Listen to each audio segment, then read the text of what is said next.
Hello, everybody, and welcome back to another edition of Sports Talk Philadelphia, our second edition of Sports Talk Philadelphia of the new year. I'm your host, Tyler Harper, and with me today, we've got an interesting panel with debuts, returns, the lot. We've got Kevin Cook making his LaSalle TV debut, so welcome to the show, Kevin. We got Gavin Lichtenstein making his return to STP from about over a year ago. Right. And we have Tommy McIntyre, the mainstay here on Sports Talk Philadelphia. Guys, thank you for joining me. And we're going to start with Philadelphia Eagles this week. Now, I know it's Super Bowl week. They're not there. They didn't even make the playoffs. But we're going to talk about what basically everyone's favorite subject is with the Philadelphia Eagles, the quarterbacks. Always an interesting debate. So let's look at the starter for at least to start last season for the Philadelphia Eagles, Nick Foles.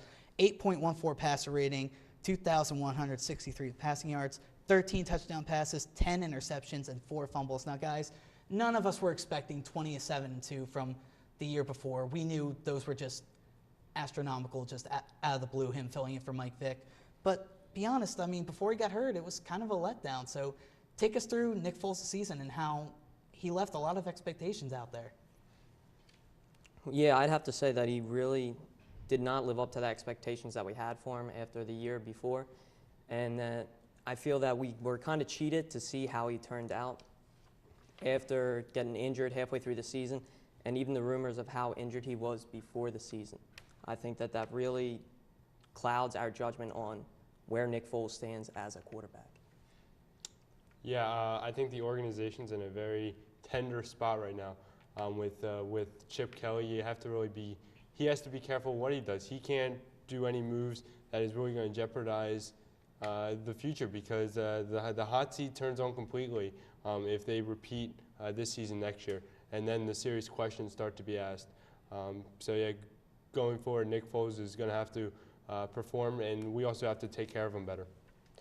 Yeah, I mean, I think when you had last season such a great year with Nick Foles, I mean, he was like 27 touchdowns, like 3 picks. I think that was all he really threw. And this year, right off the gate, you could see the interceptions piling up. And I think that was the most shocking. The fumbles in that Jacksonville game. Yeah, exactly. And like the turnovers piling up really was a shocker, because you knew that was the one thing about the season before where he was so great, where you were like, wow, this guy's not turning over the ball. And I guess as a whole summer to really evaluate his play, other teams in the league got to really see his weaknesses, and I think they really targeted those when they played him. And he just never seemed like he got in a groove. He was missing receivers early in the year. I mean, I think Macklin off in the beginning of the year had way more plays he could have made if Foles just threw it to him and didn't overthrow him. So it was definitely disappointing, but I think he's still the favorite, I would say, going into next year, just based off of Sanchez and really who else is there really to get. I mean, I agree with you, and Tommy, I want to stick with you for a sec. You said right from the beginning that you could see that Foles wasn't the same quarterback, but you got to keep in mind too, at the beginning of the year, there was also some offensive line injuries as well. Yes. I'm not saying that's completely justifying that, but how much effect do you think that had on it? It definitely probably, I mean, it's always going to have an effect. I mean, we saw how much effect it had on running back McCoy, the offensive line, so it's always going to have an effect on a quarterback. But I think, I mean, he had a really bad offensive line when he was in college with Arizona. That was one of his good qualities coming out of college, was being able to really stay in the pocket and take those hits. Now those hits obviously got on him because then he got hurt. But definitely it's always in the back of your mind. And when you're not playing well and you have an offensive line that's losing players left and right, I mean, it's definitely probably going to have an effect on him. Yeah, and because of his shaky play starting right from the beginning of the season up till he got hurt, now a lot of people are questioning their faith in Nick Foles. So I'm going to go down the line starting with Kevin. How much faith do you still have in Nick Foles? I mean, it's tough to say because of the injuries and his poor performance this year. So I don't have much. But at the same time, I still want him to be here, and I'd like to see what he can do next year. All right, Gavin? Yeah, no, Eagles quarterbacks have obviously been in a tender spot the last couple of years. We've kind of been jumping around. It would be nice to get back in that. I feel Eagle fans got confident. The city almost rallied around Nick Foles because we thought we had our guy.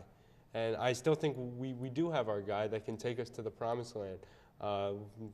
Who knows how far along that might be, but I would like to see a quarterback stay for more than 1 or 2 seasons, which I think we can have with Nick Foles. Tommy, how much faith do you have in Nick Foles?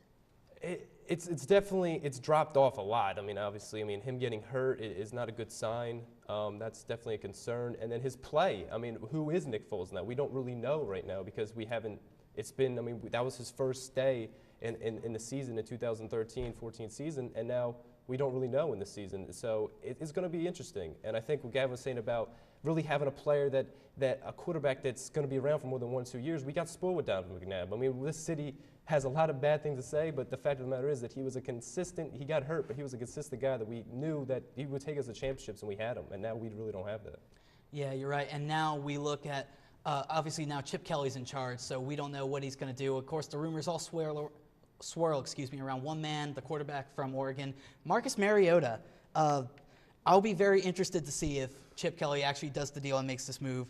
4,454 passing yards, 42 touchdown passes, 4 interceptions, 1.181.7 passer rating, and of course we know the accolades: Heisman Trophy winner, Pac-10 champion, national championship, of course, runner-up, falling victim to Ohio State. But I mean, we all know that Chip at least has to somewhat have his eye on this guy, especially now that he's basically second in command and under Jeffrey Lurie. Guys, is this guy worth the hype? First of all, do you see Chip Kelly going after him? I can see a scenario in Chip Kelly going after him, but I think that the price has to be right. And my fear is that Chip Kelly will overpay, I guess, for Marcus Mariota. I don't want to see them pay or give up 3 first-round draft picks and Nick Foles for Marcus Mariota, for a guy who many reviews say that he needs a year off and a year to learn the speed of the game, almost. Gavin? Give me a break. No. That confident, huh? We can't just because you're comfortable with something, you're comfortable with an offense, you are comfortable with a quarterback, doesn't mean you put everything you have into getting him. I mean, if we are in the right situation to draft him, fine. But dropping up 19 spots, really jeopardizing the future for a question mark, an unknown, pathetic. Pathetic? Tom, while we recover from that, Tommy, apparently rumors came out this week that the Rams, among other teams, are interested in Nick Foles. Of course, the Rams had the 10th overall pick, so maybe that exchange could be made.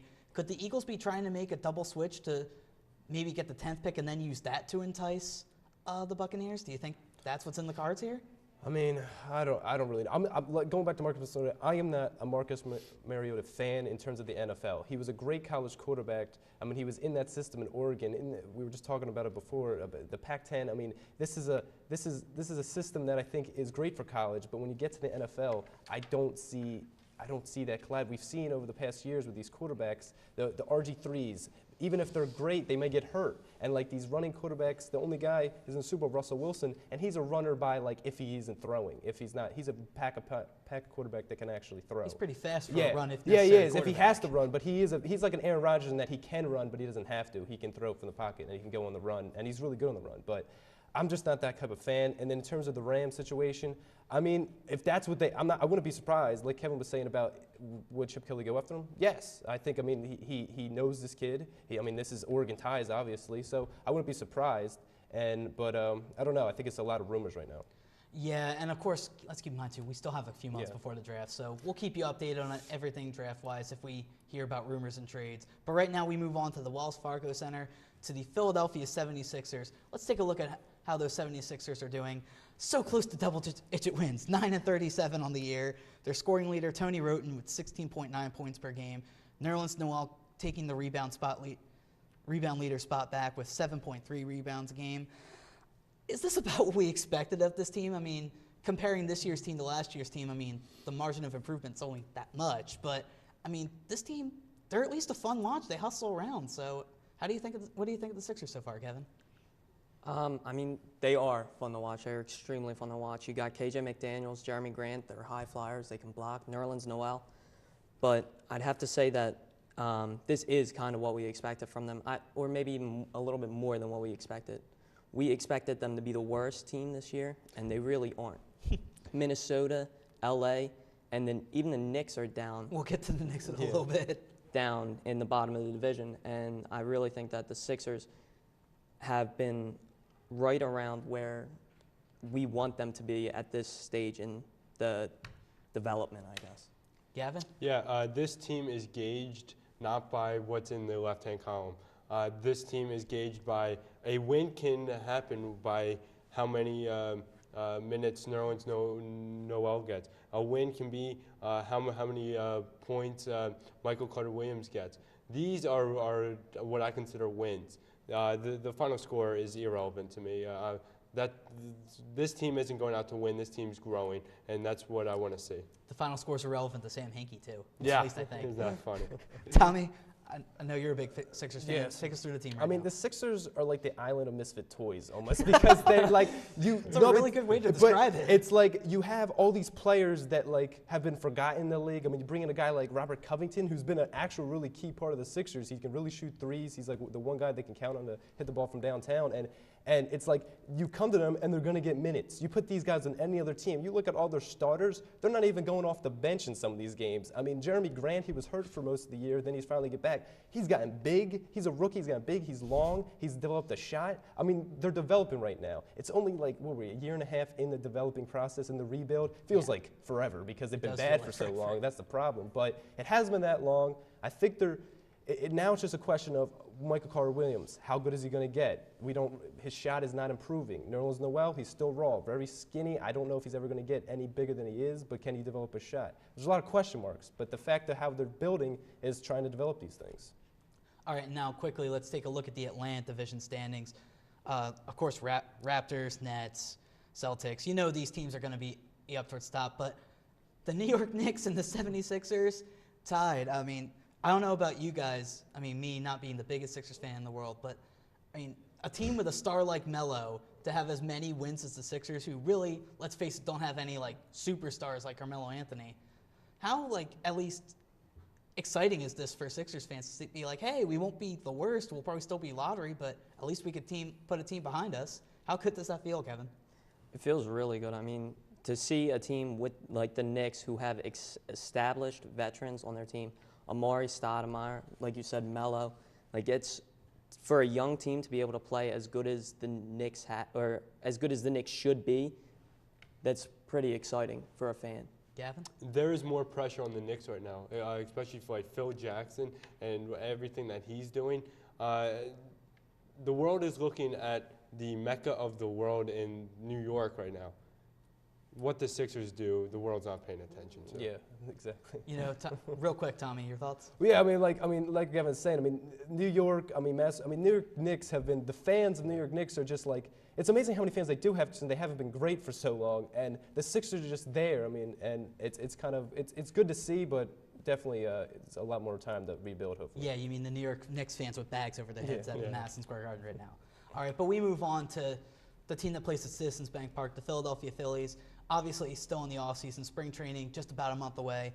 But today, we're going to take a look at the closer, Jonathan Papelbon, because rumors are swirling about him possibly being traded. You see his stats there, 39 for 43 in save opportunities, 2.04 ERA, his lowest since 2009, 63 strikeouts.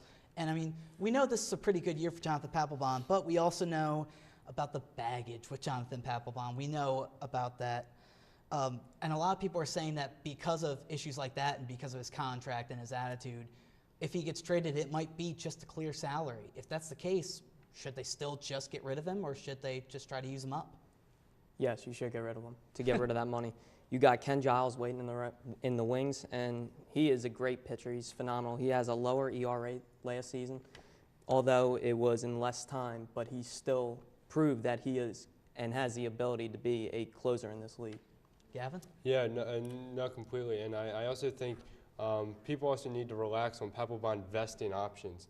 It's something we've been hearing a lot about, but it's always something we all need to back off about. He's a lot of baggage. He's not a healthy personality in the locker room. He's not a leader like Jimmy Rollins was. He's not a Chase Elliott leader. I think he's only separating this team apart, and when a team is not making the playoffs, they need to stick together. They don't need any distractions, and that's what he is. Tommy? Yeah, I think if you're going to trade him, right now he's been on the market for so long that obviously we're not going to get a lot for him because I think Rubens wants more than we're probably ever going to get. He had a solid season. I think the baggage surrounding Papelbon is always going to be heightened when the Phillies aren't good. If you're a really good team, people aren't going to care. They're going to shrug it off. Oh, who cares? We're great right now. So, if we could get maybe a bench player, maybe a small minor leaguer for him or something like that, maybe it'd give us a little help, and then get the money off the books, will be nice. All right, down the line real quick. What's worse about Jonathan Papelbon, his attitude or his salary? It's a tough call. I would have to say his salary, because I think his attitude would be overlooked if we were winning still. Yeah, it's a good point. Gavin? I think one directly leads to the other. I think his salary leads to his attitude? his salary leads to his attitude completely. No, that's a good observation. No, yeah, I Tommy? definitely think it's salary, because when you're getting paid that much money, and then when you have all this discussion, this bickering going on from a Papelbon, I think that's when fans get upset, obviously. Yeah, that's a good point. Kevin mentioned him earlier, but let's bring up the guy who everyone's saying is the heir apparent, Ken Giles. 44 games, 1.18 ERA, 64 strikeouts, only one save, but this guy can hit 100 miles per hour with his fastball anytime, and he finished 4th in Rookie of the Year voting. Really the first good homegrown bullpen prospect that we've been really excited to see since Ryan Madsen. I mean, Yep. the beginning of the year he started in Double-A, and finally he rose up and he came here and he didn't disappoint, hitting that radar gun in triple digits to the applause of everyone at Citizens Bank Park. So how good does it feel that not only is this kid a bullpen prospect, but he's homegrown? The fact that he's in our organization from the bottom up. It feels great. I mean, to have a player, especially a pitcher that can throw 100 miles per hour, that is a very rare commodity in this league. I don't know the exact number, but you can probably count them on 2 hands. Probably, you can probably come close. Gavin? Yeah, Giles will definitely be getting the from. I think it's just this or Is that what it is these days? Anyways, yeah, no, Giles. It's very comforting to see homegrown, especially from where the organization is right now. Yeah, you're definitely. It's great to see homegrown, considering now that we're past the great trade deadline pickups. These great pitchers of the Roy Howard, or really we got Cliff Lee, the trade line, but Cliff Lee, Roy Oswalt, those guys. We got to get guys. We can't be trading away these prospects. We need to really grow them, or we're not going to be back to that place we were in 2007, 2008, 2009. Yeah, it's true. It'll be interesting to see what happens with the Phillies this year, too, because the word this week was David Montgomery's coming back, but he's coming back as chairman, and so Giles will be promoted up, and Pat Gillick will still be president, so he'll still be the one to keep his eye on Ruben Amaro Jr., so we'll see what happens there with the Phillies in their front office this season. But we move quickly to the Philadelphia Flyers, more specifically to Jake Voracek, who really outshined everyone at the All-Star game. 6 points, 3 goals, 3 assists, tying the record for most points in an All-Star game set by Mario Lemieux. Guys, how good does it feel that the guy who's outshining every other superstar at the All-Star game, a guy who could be the next superstar of the NHL, is wearing orange and black? Feels great, but I mean, when it all comes down to it, the team isn't performing like he is a top All-Star that he is. And you kind of want to see the team come together and kind of rally around that performance that he had. Yeah, I agree. You need some secondary scoring. Gavin? Yeah, no, it's very comforting to see him there. I mean, take it for what it is during All-Star weekend. Yeah, it's and true. it is a little softer hockey, but it's still very comforting to see, and hopefully he'll continue to grow and prosper as a player. Yeah, it's good to see Jacob Voracek kind of get that national attention, I would say, on a main stage on the All-Star game. But you got to understand, I mean, you got goalies jumping around, not really doing what they need to do in the game. I mean, when you have that many goals scored in an All-Star game, hopefully someone's going to get a lot of points, and he was able to get it. I mean, you're happy as a Flyer in Jacob Voracek, but as a team, as the Flyers, they really have to, hopefully the second half, really get it together to hopefully put a little good second half. Yeah, Tommy, I want to focus on you here for a second with this question. Of course, Jake Voracek was one of the main pieces when the Flyers traded Jeff Carter a few summers back to the Columbus Blue Jackets. Does this make it worth it? I mean, obviously, Jeff Carter's won 2 Stanley Cups, so don't know how fair it is to say, but I mean, it's nice to know that we didn't get Scrubs back, right? No, it's great that actually it's turned out. I mean, you almost kind of forget about that because it's been a while ago, and you had all those Stanley, the heart ripped out when you see these former Flyers, and it just feels in Philly sports, all former Philly players win World Series or championships of Stanley Cup. So, but it's nice to see Jacob Voracek really coming to his own, and I mean, he's been playing well the past couple years, but now this season really coming to his own. So it's great to see. Yeah, I agree. It's really great to see him come into his own and become a superstar, and we'll look out for him in the second half of this NHL season with the Flyers. Hopefully they get back to their winning ways. But with that, we're done talking Philly sports, but before we go, obviously normally during the Eagles season we would do our own prediction poll week by week, but we figured since it's a Super Bowl, why not? We'll do our own version of the Super Bowl prediction poll because, again, why not? It's something to talk about. It's the most nationally watched TV event every year. So you see right there, I'm starting off. I'm the enemy here. I'm the only one going with the Pats. 26-21 is my final score. I'm going with Tom Brady as my MVP just because if Sherman and Thomas go into this game and they're not 100%, Tom Brady's a surgeon. We all know how good of a quarterback Tom Brady is, especially with Bill Belichick as head coach. I don't want to hear about the Deflategate. I don't want to hear about any of that. I think if those two guys, Thomas and Sherman, are not 100%, I think Tom Brady can pick them apart and get the victory. Kevin, you had the Seahawks winning 27-20, and Marshawn Lynch is your MVP. I kind of want to see that just to see him on the stage, but take us through your pick. Yeah, I have him being my MVP because I feel that Seattle's offensive line matches up well against New England's defensive line, and I mean he's beast mode. He can do anything. I think he's gonna pummel his way through the Patriots defense for 1 or 2 touchdowns. Just as long as he doesn't wear gold spikes, doesn't do any inappropriate gestures, and doesn't, well, at least gives the media enough, because as we all know, he just talks to the media, so he won't get fined. Gavin, you also picked the Seahawks, 24-21, a very close game, and you have Russell Wilson, the quarterback, as your MVP. Yeah, no, going into this game, no one's talking about the Seahawks. Seahawks are very quiet right now, which is exactly what they want. And, Wilson is surrounded by great players, which I think will propel him to his second Super Bowl. All right, and lastly, we have Tommy, 29-18, Seahawks winning. You also have Russell Wilson as your MVP. Yeah, I think this is hopefully the game where you really see Russell Wilson earn that him being known as a really great quarterback in this league. I think with the defense of Seattle, it kind of gets overshadowed of how good Russell Wilson is. And I think if he steps up this game, maybe runs for a touchdown, throws for one, has like maybe 50 yards on the ground, 250-something yards in the air, I think this is going to be a good game for him. And I think, I don't know, going into last year's game against Denver, we didn't think it was going to be a blowout like that. And pick it 29-18. I think if we they were actually win, predicting a close game. Yeah, exactly. And I think this game, you never know. It could be a shocker again. I wouldn't be surprised. I think it's going to be close, though. Yeah, I hope this was closer than last year. That game just got boring. But also, Tommy, you and I were watching the NFC Championship game together last week, and we saw even though Russell Wilson threw those picks, he still motivated his guys. He still pulled through, and showing the faith in his guys, of course, throwing that game-winning touchdown to Jermaine Kearse, even though he was the guy targeted when Russell Wilson threw all those picks. So it'll be very interesting to see what happens this Super Bowl weekend. Of course, Patriots, Seahawks on NBC. It'll be a very fun game to watch, or, again, at least we hope it's more competitive than last year. But with that, we go on to the Fast Five, of course, everyone's favorite segment on the show. Oh, I mean, Kevin, you're new, but you know the drill. 5 questions, just rapid fire. So, Kevin, we're going to start with you. Completely random guess. You can go anywhere with this, have whatever logic. Which company will have the best Super Bowl commercial this year? I don't know who will, but I'm hoping it's State Farm, and I want to see Aaron Rodgers with a nice pump you up commercial. Maybe some Arnold Actually Schwarzenegger. looking as jacked as Hans Franz. Yes. Maybe I think it'd be funny if he confronted like the fake Aaron Rodgers. I think that'd be really funny. That would be good too, yeah.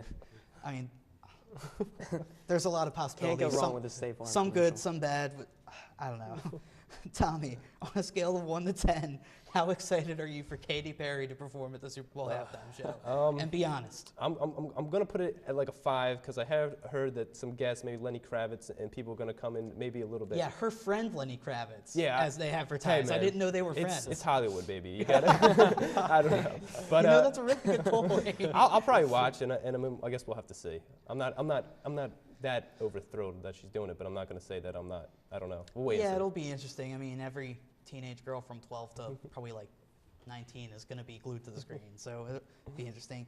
But speaking of halftime shows, Gavin, we turn to you. What was your favorite Super Bowl halftime show? Yeah, there have been a lot of good ones, but NSYNC and Aerosmith in 2000. NSYNC, Aerosmith, Britney Spears, Nelly. Yeah, that was a greatest hit album of a halftime show.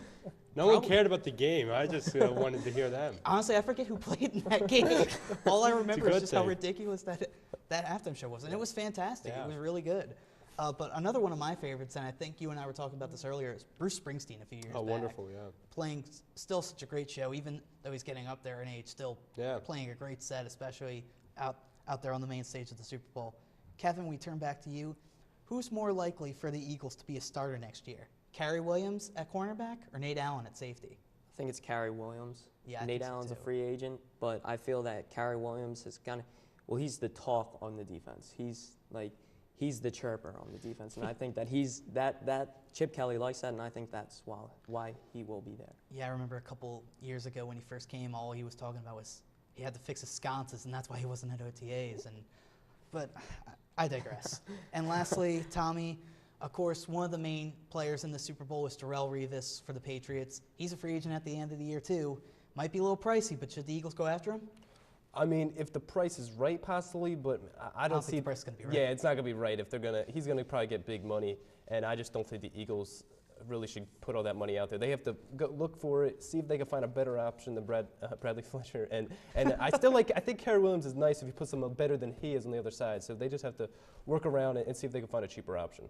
Yeah, I think they'll find something somewhere, whether that's the draft, whether that's free agency, whether maybe it's some random trade that they make. I think they'll make something work. I don't think Revis will come here either. But again, nevertheless, we'll be watching the Super Bowl this Sunday, see what happens. And that does it for this week's episode of Sports Talk Philadelphia. Thank you to Kevin, Gavin, and Tommy for joining me. But before we go, of course, you got to remember to check us out on social media, facebook.com/SportsTalkPhiladelphia. And, of course, you can hit us up on email, Twitter, Facebook. You can watch all our episodes on YouTube. The whole 9 yards. We're all over social media, as we should be. So please check us out on social media and see what we're all about here at LaSalle TV. So that's going to do it. For Tommy, for Gavin, for Kevin, I'm Tyler Harper. Thank you for watching, and we'll see you next week.